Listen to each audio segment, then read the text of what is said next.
Welcome to Courtship Academy, where we share practical tips for navigating the complexity of relationships. My name is Christine Vidal Wachuku, and I'm the first daughter of my family. 37 years ago, I was told I shouldn't marry the love of my life because he was Igbo. My mom was so concerned, she felt she would be the biggest loser. Who will look after me in old age? Can't you marry a baggy man here? She pleaded. At 23, I felt that wasn't a fair request. First daughters, this episode is for you. Society places a heavy burden on first daughters. The result is that many are drowning. The burden is heftier for some than others. One young lady said each month she received her salary, her family will call her with so many requests. Is it school fees, feeding, health bills, and so on and so forth. She did not complain because she didn't want to be labeled a bad child, which is what most of us think. She incurred debts just to meet up before the next salary. So by the time she left that job, she had no savings whatsoever. Another young lady said, as a first daughter, she hates the constant groaning of her mother. Get married so that you can train your younger ones, take care of the family and myself. Because of this pressure, she cries herself to sleep almost every night.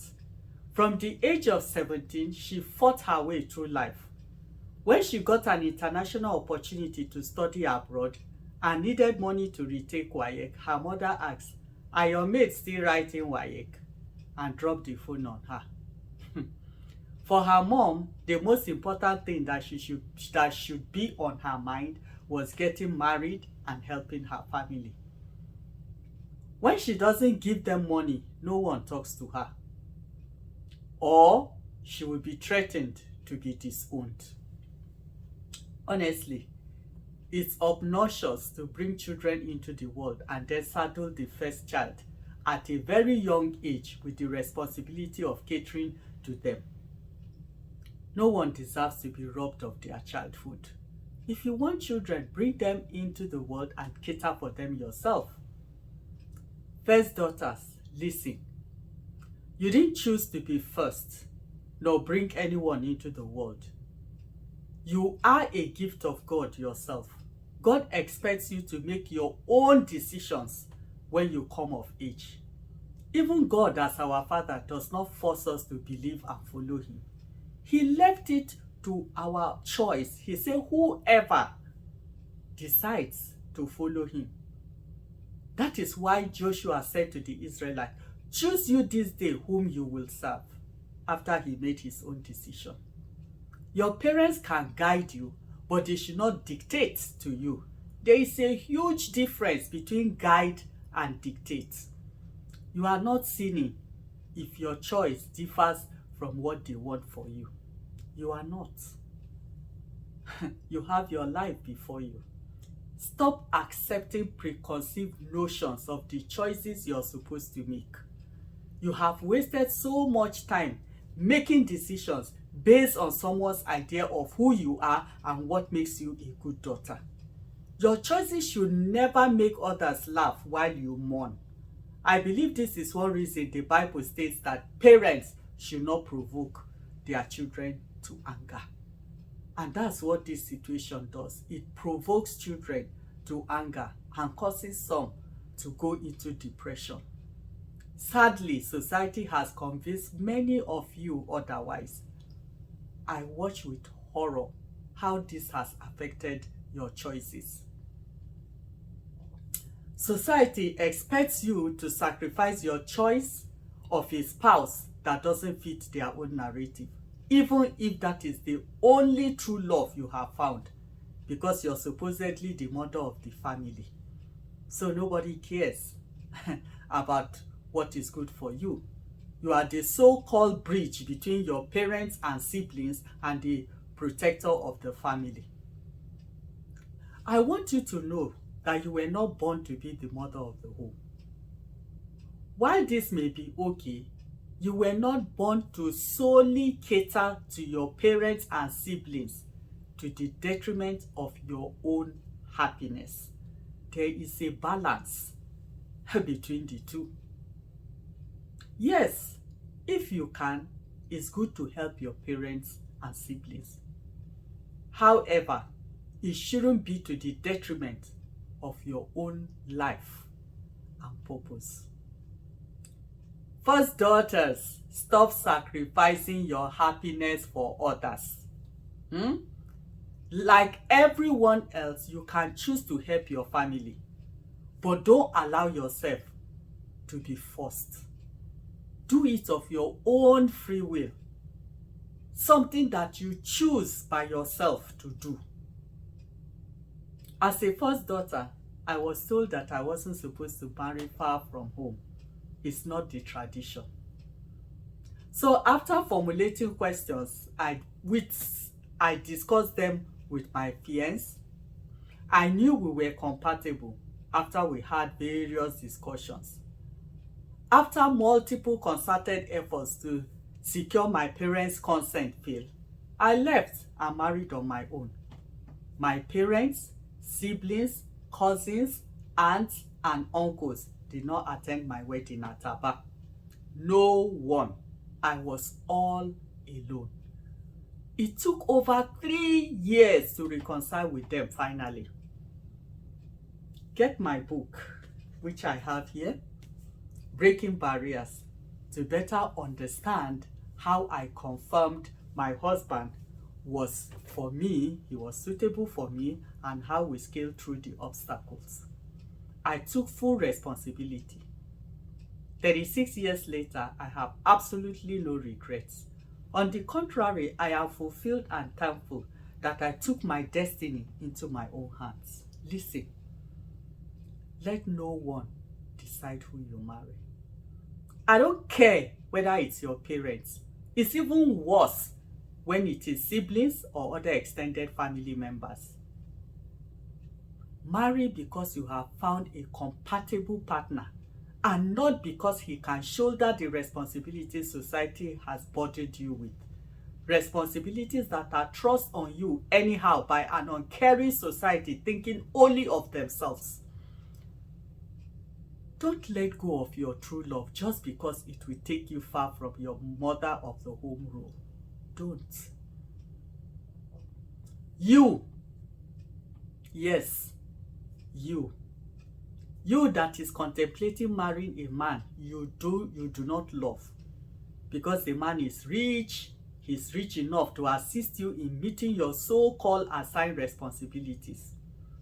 Are you sure you understand what you're doing? Do you know you're depriving him of the opportunity to find true love? The cruelty of you becoming a roommate instead of allowing him to have the wife he seeks. Apart from that, you also sentence yourself to a life of loneliness, hopelessness, and misery.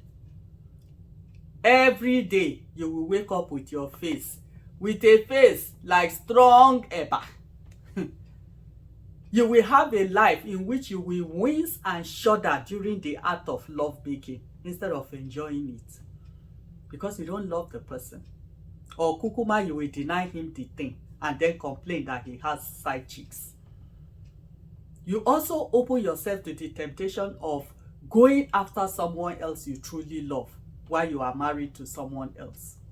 Ha! What are you thinking? Who told you this was a great idea? For some, your choice of a spouse is vetted by your siblings, especially if your parents are dead. Why should your younger siblings decide who you will marry? It makes absolutely no sense to me. Societal expectations, and unfortunately some parents hold you down all because you are the female opener of the womb, a status in life that you never asked for. Rather than be a joy, it becomes a burden, one that gradually weighs you down if you're not careful. Society makes you endure abusive marriages. For those of you that are married, you don't want to leave because leaving will stigmatize your younger ones. Don't marry from that family, or the elder sister couldn't stay in her husband's house, the society says. So you stay put, you endure the rubbish for the family name. And some have endured to their death. I'm sure you know some in your community. And some who are unfortunate not to find a rich husband go through the indignity of prostitution to ensure that they give a good education to their siblings. Then society, and sometimes the same siblings, will turn around and look down on you for living such a low life. See, your body is your greatest asset. Don't use it as a means to an end. The Bible describes it as the temple of God. Stop putting your life on hold for your siblings. Some married first daughters overburden and stress their husband to provide the best for their younger ones. They even steal from the money that the husband, the house money, that the upkeep money the husband gives them. How many of your siblings must your husband sponsor in school? Is this not why some of them have an entitlement mentality and never strive to do anything for themselves? They know you're there, so you will take care of everything. Yet they don't think of you when they make decisions or build their own homes. They go on to live their lives while you are left playing gate woman. For some of you whose parents are no more, your siblings may get angry if you dare contemplate marriage. I've heard of that. According to their warped mentality, you shouldn't marry. Instead, consider giving up marriage, and if you want children, then have them at home, outside wedlock. Yeah, they have it all planned for you. Some have sacrificed their marriage or literally been forced to live in a city close to their parents so they can continue slaving for them. In this instance, right, you abandon your responsibility to your husband and children. Once your family is in need, it so much occupies your mind that you can no longer sexually satisfy your husband or even yourself. That's just what is on your mind. Hey, my brother has this problem. My sister has this problem. How will we solve it? For what? You use your own hands to plug down your home, exposing your foolishness. The good book states that the wise woman builds her house, but the foolish one tears it down with her own hands. That's exactly what you're doing when your focus is more on your parents and siblings instead of your husband. My fellow first daughters, from today, say no to your husband being the ATM for your parents or siblings. Why should he build a house for your parents if he can't afford it? Even if he can, who says it is his responsibility? Who? He now has a family to build. Yours. Your own family. You and him. Focus on the happiness of your home. Stop nagging your husband to meet the needs of your younger ones and parents. If society cares less about you, why should you care less about yourself? Why? You alone are responsible for your life. So don't give the power to anyone to sit in the driver's seat of your life. No one else should decide who you will spend the rest of your life with. Again, it is time to focus on yourself. Self-care and self-love doesn't make you selfish. It doesn't. Be authentic. Let go of who you think you are supposed to be and embrace who you are. No wonder Dr. Brian Browns wrote, in a society that says put yourself last, self-love and self-acceptance are almost revolutionary. Yes, I quite agree. It requires a dramatic change in mindset, starting with rejecting what society has taught you to accept as right. I completely agree with Shannon L. Alda that one of the greatest regrets in life is being what others would want you to be rather than being yourself. At the end of the day, most do not really care about you, only about what they derive from you. Life is brief. Enjoy it. Don't waste it dancing to the tune played by society and family. Permit yourself to play your own music and dance your unique tune. Dance to your own unique tune, right? It's easy to stand with the crowd. It takes courage to stand alone. That's what Mahatma Gandhi said. And I say, dare to stand up for yourself and alone if need be. If you found this helpful, hit the subscribe button and turn on the notification bell so you never miss our videos.